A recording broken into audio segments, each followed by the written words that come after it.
რუსეთი რომ ჯოჯოხეთური სახელმწიფოა უკლებლივ ყველასთვის ვინც მის გარშემოა ეს პრინციპში ყველამ ვიცით თითოეულმა ჩვენგანმა იცის ეს მეორე ჩვენგანზე უკეთესად რუსეთი ჯოჯოხეთური სახელმწიფოა არა მხოლოდ საქართველოსთვის იყო საქართველოს ჯოჯოხეთური სახელმწიფო ვიდრე საქართველო გრუზიად გარდა იქნებოდა და ამ ბანდა ხელისუფლების პირობებში ჩვენ ასაკვირველია უფრო გრუზია ვართ და არა საქართველო უფრო გრუზია ვართ და არა ჯორჯია ხო საქართველო არ ვართ ნაკლებად ვართ არამედ პირველ ყოვლისა მოცემულ ეტაპზე დღეის მდგომარეობით რუსეთი ჯოჯოხეთური სახელმწიფოა რასაკვირველია უკრაინის სათვის რომელთანაც 3 წელიწადნახევარია მიმდინარეობს ეს ჯოჯოხეთური ომი და რუსეთს კარგად უნდა გვესმოდეს ჩვენ და დარწმუნებული ვარ გვესმის კიდეც უნდა არა დონბასი უნდა რა თქმა უნდა კრივი უნდა როგორ არ უნდა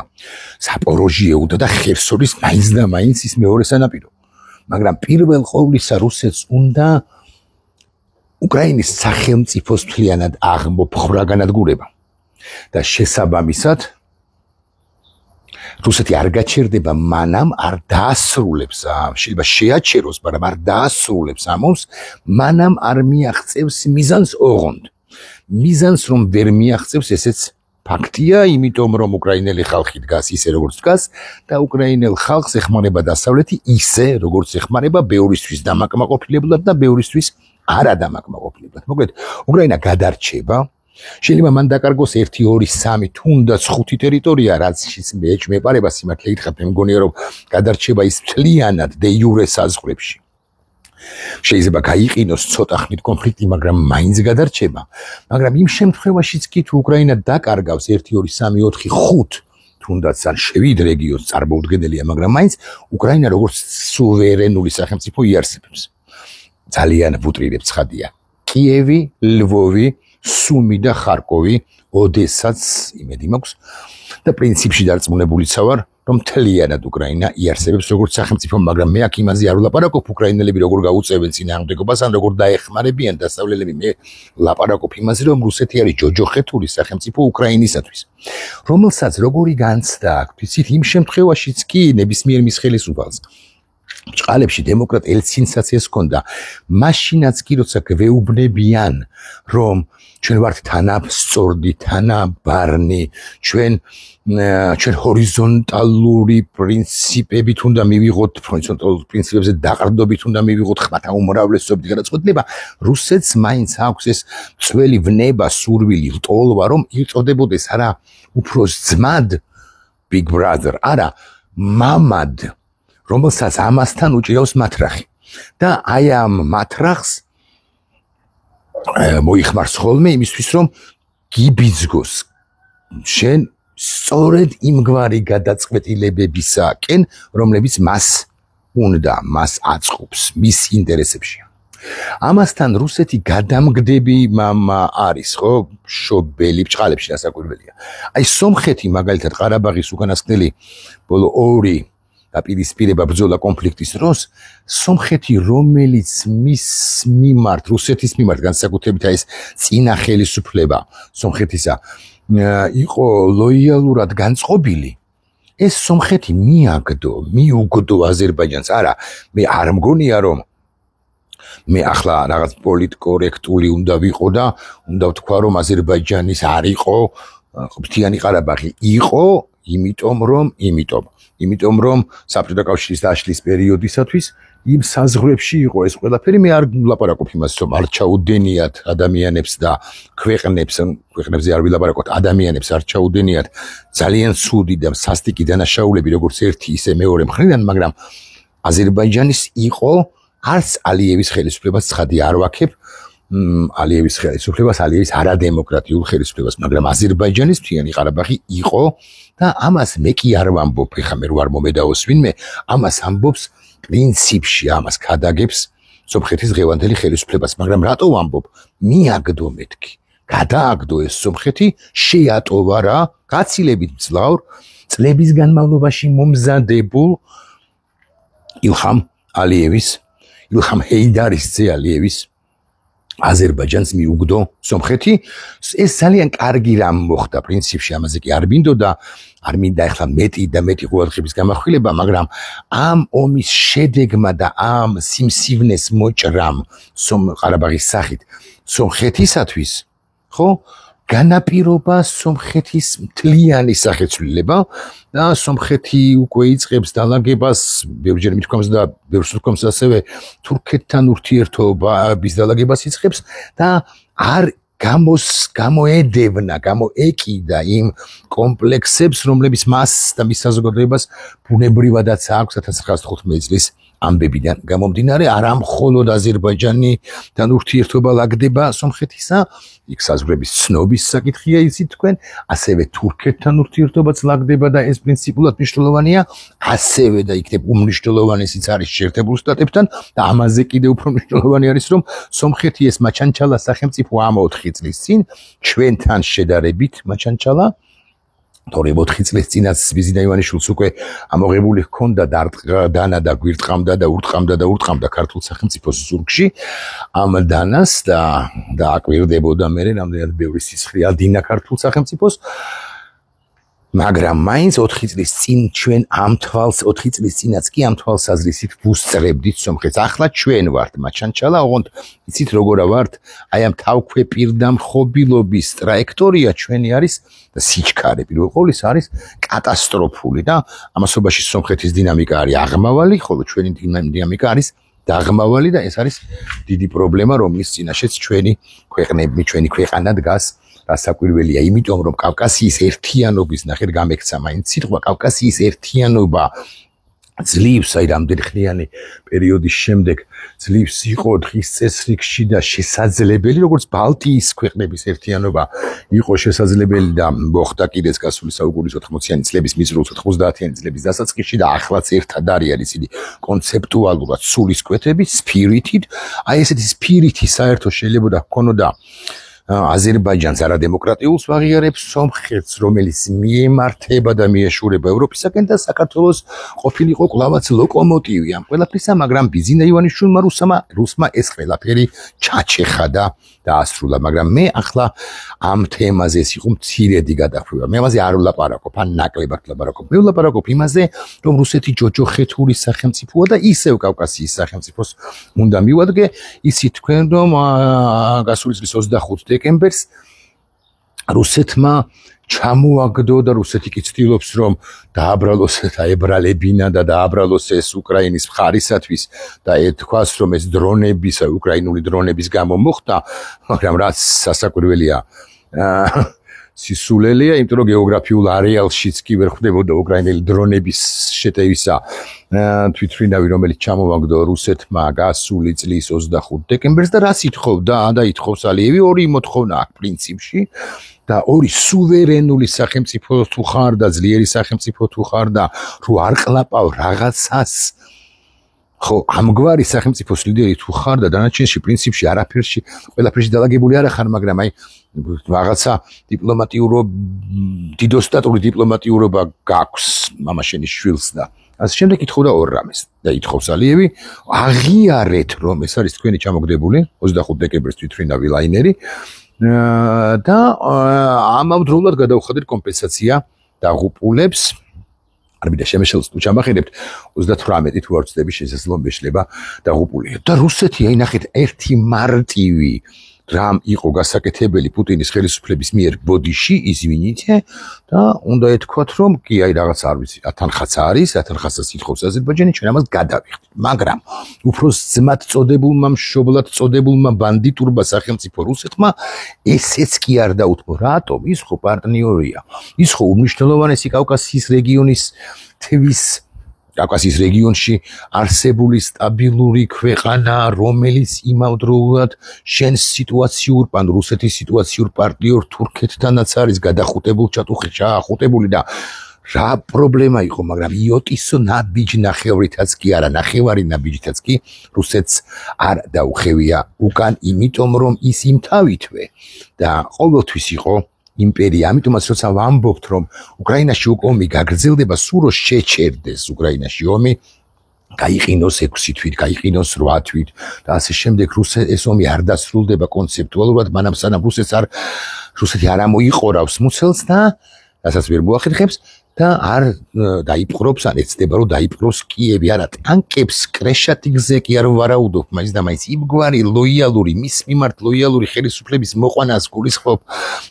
გულისხმობ რუსეთი ასე ფიქრობს after ზელენსკი, ანუ ზელენსკის შემდეგ ახალი იანუკოვი მედვედჩუკისა, ხო, რომელიც პირდაპირ ან არაპირდაპირ მნიშვნელობით ააფრიალებს ძმობა ერთობა რუსეთის დროშას და სულის კვეთებას შეცვლის. აი, სწორედ სულის კვეთებას შეცვალა ბიძი და ივანიშვილმა ჩვენს ქვეყანაში. აქ უიმედო ადამიანები, რომლებიც ძალიან იმედიანად და მომავალზე ორიენტირებულნი იყვნენ, ახლა ამ ადამიანებს აი აქაც სადაც მე ვარ ახლა სოფლად, ხო, ერთი სული აქვთ რომ მოიგდონ 2800 პირობით $, $2880 და გავიდნენ ქვეყნიდან, იმიტომ რომ პერსპექტივას ვერ ხედავენ. უიმედო რუსეთული ქვეყანა შექმნა ბიძინა ივანიშვილმა, მაგრამ ეს სხვა თემა. ახლა დაახლოებით 30-40 წამი მე რუსულად უნდა ვთქვა, თუ არ მიწყენთ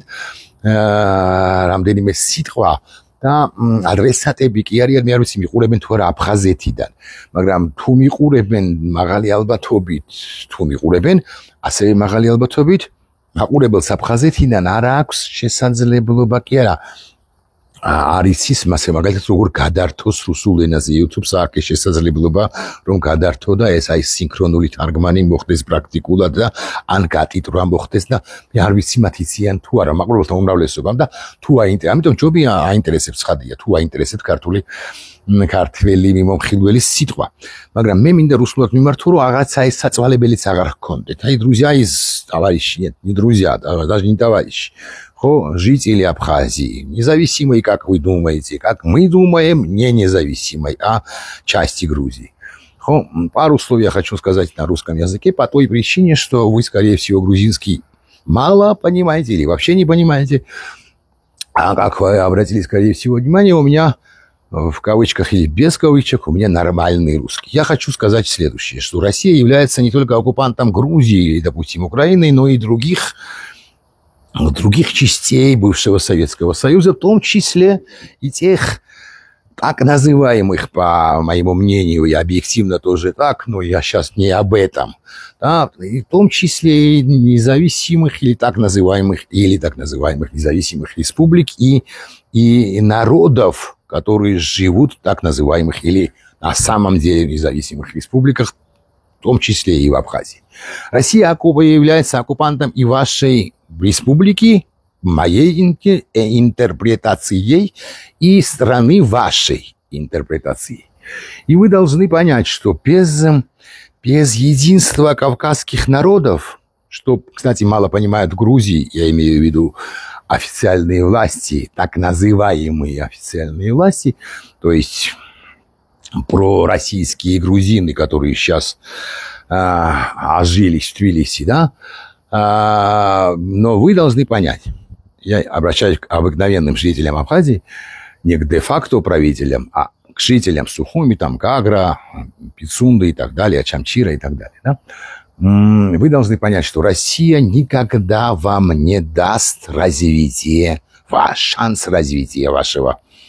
вашего пространства, вашей территории, вашего государства, допустим, да, в кавычках или без кавычек.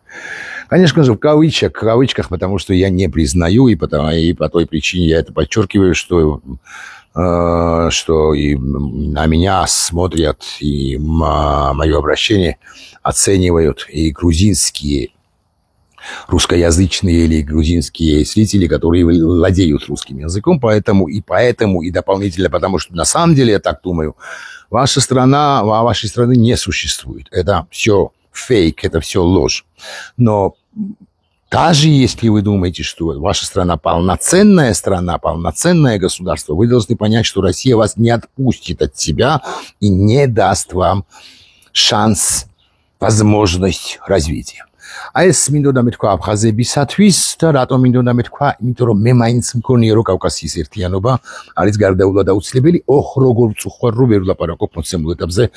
მოცემულ ეტაპზე ჩრდილო კავკასიაზე, აი თუ დაევის პერიოდი რო იყოს, ანუ გასული საუკუნის 90-იანი წლები, ვინიცის და მელაპარაკა კიდეც იმიტომ რომ დუდაევი იყო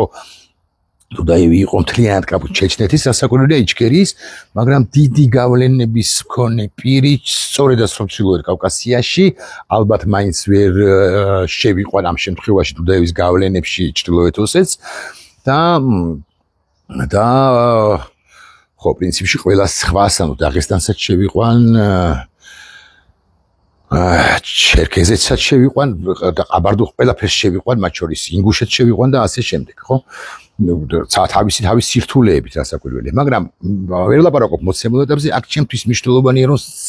კავკასიის კეთ გადმოღმა ერთიანობაზე ვილაპარაკოთ და აქ კიდევ ერთი პასაჟი სხვათა შორის აი ამაზე ბოლო პერიოდია 2-3 ძალიან საინტერესო კარგ გამოცემაში სტატია წავიკითხე ამ შემთხვევაში საქართველოს სომხეთი აზერბაიჯანის კონტექსტში აფხაზეთი იქ არ არის აფხაზი ხალხი იქ არ არის ნახსენები რომ ეს ერთიანობა იქნება და დააძლევინებდა ამ რეგიონს პრინციპში ამაზე თქვი ორი სიტყვა მაგრამ მაინც დააძლევინებდა ამ რეგიონს იმ რუსული გავლენებისაგან განთავისუფლებდა რომლებიც ბუნებრივად აქვს თან რეგიონს აქვს ბუნებრივი რესურსები თან რეგიონს აქვს უნიკალური გეოგრაფიული მდებარეობა და ახლა არ მინდა სომხეთი წარმოვიდგინო როგორც კონკურენტი ხო შუა დერეფნის ნაწილში ჩვენ გვაქვს ორი განშტოება შეგვიძლია გვაქვს ან გვექნება ორი განშტოება ერთი ეს პირდაპირ თურქეთზე გამავალი ზანგეზურიდან თუ გნებავთ ასე ვიტყვი ცენტრალური აზიის სამაკავშირებელი სომხეთიდან თურქეთის მიმართულებით და მეორე უკვე ევროპისაკენ და მეორე ეს ტრადიციული გათელილი ჩვენი შუა დერეფანი რომელიც მოასუსტა ბიზინე ივანიშვილმა იმიტომ რომ რატომ მოასუსტა ისიც იმიტომ რომ პაპუაშვილის ეხა დავამარტივებს ხადია და გავაბანალურებ მაგრამ პაპუაშვილის გათხოვებისა ეშინია პაპუაშვილს გათხოვებისა ეშინია ემან თვალი არ დაადგას ვინმე ჯონმა თუ ჯორჯმა თუ მაიკლმა ამერიკაში თუ არ ვიცი ნებისმიერი პოლმა თუ დეივიდმა ბრიტანეთში თუ არ ვიცი ხო ვინმე ფრანგმან ნიდერლანდელმა ჰოლანდიელმა და აქ კიდევ ერთი რამე უნდა გავიხსენო პრინციპში ჩავიკითხავ ჯობია რატომ არის ჩვენთვის უვიზო რეჟიმის გაუქმება კიდევ დამატებითი კატასტროფა ერთ ჩავიკითხავთ მოკლედ შინაარს გადმოგცემ პრინციპში დავით ნიკურაძე ჩემი კოლეგა აუც და შევიდეთ ქველის ნებართვით აბსოლუტურად სწორს წერს როდესაც სადარი ნიკურო როდესაც აზიარებს აი ამ ახალგაზრდა კაცის ფოტოს ჩანს თუ არ ვიცი, მგონი არ ჩანს, იმიტომ რომ ერთგვარი ეს რო გავიტანოთ. ახ კიდევ ერთხელ ვწდი რა, ბოდის ვიხდი. გამოჩნდა ხო, რაღაცნაირად მაინც გამოჩნდა, ხო? ეს კაცი არის ავიკითხოთ. დღეს დაწერეს, რომ ნიუ-ჯერსიში ახალგაზრდა ქართველი მამაკაცი ტყეში ჩამოხრჩვალი ნახეს, იპოვეს. რამდენიმე დღის მანძილზე ეძებდნენ, კამერებმა დააფიქსირეს, რომ გაიარა პარკინგის საკმაოდ დიდი ტერიტორია ზუგჩანთით და შევიდა ტყეში. რა უჭირდა, რა მაიძულა ამ სასოწარკვეთილ ნაბიჯზე წასვლა, არ ვიციო, ამბობს დათო. მაგრამ არ ვიცნობ ამ ტრაგედიას. მაგრამ დათო ამბობს ძალიან სწორს და ზოგადად ვიტყვი ჩემს სათქმელსო და ახლა უკვე შინაარს გადმოგცემთ. ამერიკაში ყოფნა გაცილებით უფრო რთულია ამბობს დათო შინაარს გადმოგცემთ ვიდრე ევროპაში ყოფნა დათო ხო ვინც არის ის მაყურებელს ვიტყვი რომ ის წლებია ცხოვრობს და მუშაობს ამერიკის შეერთებულ შტატებში ის არის უმაღლესი პროფესიონალი ჩემი კოლეგა რომელიც წლების განმავლობაში იცით თქვენ რომ გადმოგცემდათ იამბობდათ ახლაც გიამბობთ ამბებს ამერიკის შეერთებული შტატებიდან საქართველოს კონტექსტში და არა მხოლოდ ხო და დათო ამბობს რომ ამერიკაში ცხოვრებაო ეს გამოცდილი კაცი 20-ზე მეტი წელია თუ არ ვწდები კი რა არ ვწდები ცხოვრობს ის შეერთებულ შტატებში ძალიან რთულია აი ევროპაში უვიზო რეჟიმს რა ხიბლი ჰქონდათ იცი ერთი მინუსი აქვს რასაკვირველია უვიზო რეჟიმს ემან შალვა პაპუაშვილი არ გათხოვდეს და გურამ მაჭარაშვილი არ მიხვეს ხო ეს მინუსი ვაღიარებ აქვს ცხადია ირონია ეს ყველაფერი მაგრამ ნუ თუ მაინც და მაინც მართლა ეშინიათ არა მხოლოდ შალვა პაპუაშვილს და გურამ მაჭარაშვილს გათხოვებისა შეგვიძლია კიდე რა ვიცი ქართული ოცნების მამაკაცთა 97% ვახსენოთ ესე გვარსახელებით და მათაც დავწაბოთ ბჭყალებში თუ ბჭყალებოთ ცილი იმასთან დაკავშირებით რომ ისინი მართლა დამფრთხალნი არიან გათხოვებისა და გამო ეს მინუსი აქვს მაგრამ აი პლუსი რა აქვს რომ ურიცხავენ ჩვენი იქ ყოფი ევროპაში ყოფი თანამემამულეები ოჯახის წევრებს თანხას და თუ ამას არ წერს, ამაზეც აქვს ვარცლი, მაგრამ არა აქ ამას პრინციპული მნიშვნელობა მე გადმოგცემთ მერე უკვე და თუ რას ამბობს და ძალიან საინტერესო მიდგომა, საინტერესო ჭრილია, საინტერესო დანახული საკითხია. ურიცხავენ თანხას, აქ ბევრი აი ამ სოფელშიც კი არ ვიცი 1 3 4 5 იქნება ამ სოფლიდან წასულიც კი ვინცაც ნათესავი ყავს საქართველოში დარჩენილი და არ ვიცი $500 იქნება თუ 300 ევროს თუ 700 ევროს ურიცხავენ რომ აი ამ სოფლის შეჭირვებულ მოსახლეობას ოჯახის წევრებს დაეხმარონ, შეეხიდონ რაღაცა არ ვიცი მოსავლის აღების მომენტისთვის მაინც გადმოურიცხონ თანხა სასექტემბროდ იქნება თუ საოქტომბროდ და ასე შემდეგ და ასე შემდეგ. მაგრამ ამ უვიზო რეჟიმს რუსეთის წინააღმდეგ გადადგმულ აი ამ მიღებულ აი ამ გადაწყვეტილებას აქვს და ჰქონდა და აქვს კიდევ ერთი ძალიან დიდი პლუსი. ჩვენ შეგვეძლო თქვენ საბერძნეთში, კვიპროსში, იტალიაში, რა ვიცი, ესპანეთში, გერმანიაში ხო, პოლონეთში ხო ქართველებს შეგეძლოთ და დამცხდარიყავით თვითონაც და ჩამოსულიყავით. და თუ ამაზე ამახვირებს ყოველთვის. იოლი იყო, აი, თვე არ გავიდოდაო და თუ არ ვცდები ასე წერს, რომ უყურეთ ხო, დედებს წლობით უნახავ შვილებთან ჩახუტების საშუალება მისცა. ხო, უბიზო რეჟიმმა. ამერიკიდან წამოსვლან ამერიკაში ოჯახის წევრთა ჩამოყვანა კი რთულია. ოკეან გაღმა უნდა გადაფრინეთ, ან უბიზო რეჟიმი არა გაქვს. და აი, ქართული ოცნების ბოროტ მოქმედებაც სწორედ ეს არის 22 წუთი გადის. ხო, ბოროტ მოქმედებაც სწორედ ეს არის, რომ აი ამ დედებს, კი ახ ემოციურ სიტყვებს ვამბობ, მაგრამ ამ დედებს შვილებთან ჩახუტების ევროპაში ყოფ შვილებთან ჩახუტების შესაძლებლობას უსპობს, ხო? და მერე თუ წერს, რომ ყველამ ვერ შეძლო ალუდა ღუდუშაურივით, მეუღლის ამერიკაში სამშობიაროდ ორჯერ ჩამოყვანაო, ნუ შვილებისთვის ამერიკული პასპორტები რომ გაეკეთებინა. ემიგრანტების უდიდესი ნაწილი წლების განმავლობაში მარტოობაში შეერთებულ შტატებში შვილებისა და მშობლების მონატრებაში ცხოვრობს და ეს ემუქრებათ იმ ემიგრანტებს, ახალი ტალღის ემიგრანტებს ან შედარებით ადრე წასულებს, რომლებიც ევროპაში დამკვიდრდნენ, რაღაცა პატარა სახლი აქვთ, ნაქირავები, ბინა აქვთ, ნაქირავები, წვალებით არიან, განა არა, მაგრამ ერთი რაც უკარვებთ, აი ძალიან კარგი სიტყვაა ეს, აი ამ ტკივილს რომ მართლა აქვს შესაძლებლობა რომ გაუგზავნონ შვილს ფული აი ამ სოფლის მაცხოვრებელს და უთხრან რომ ჩამოდი შვილო აი აქ ამსტერდამში თუ ბერლინში თუ პრაღაში და რაღაც 2 კვირა თუ 1 კვირა იყავით ჩემთან ერთად ჩაგეხუტები და წახვალ მერე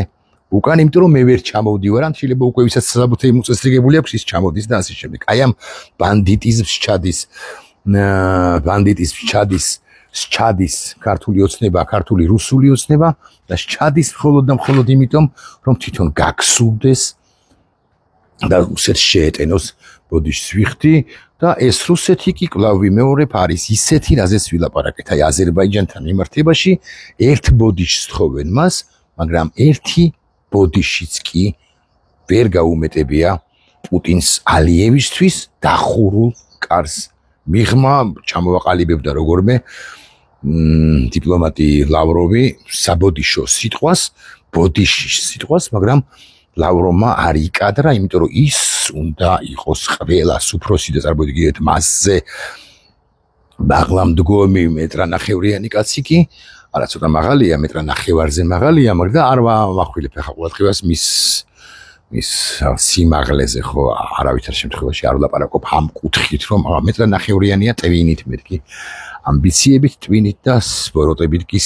კი ის მეტრანახევრიანიც არის და 100 კილომეტრნახევრიანიც, რომელიც აუცილებლად დანარცხდება და ვისაც უნდა ამ რუსეთში შეტენვა აზიმუტის ბილეთი აიღოს, ავიო კომპანია აზიმუტში და ერთი მიმართულების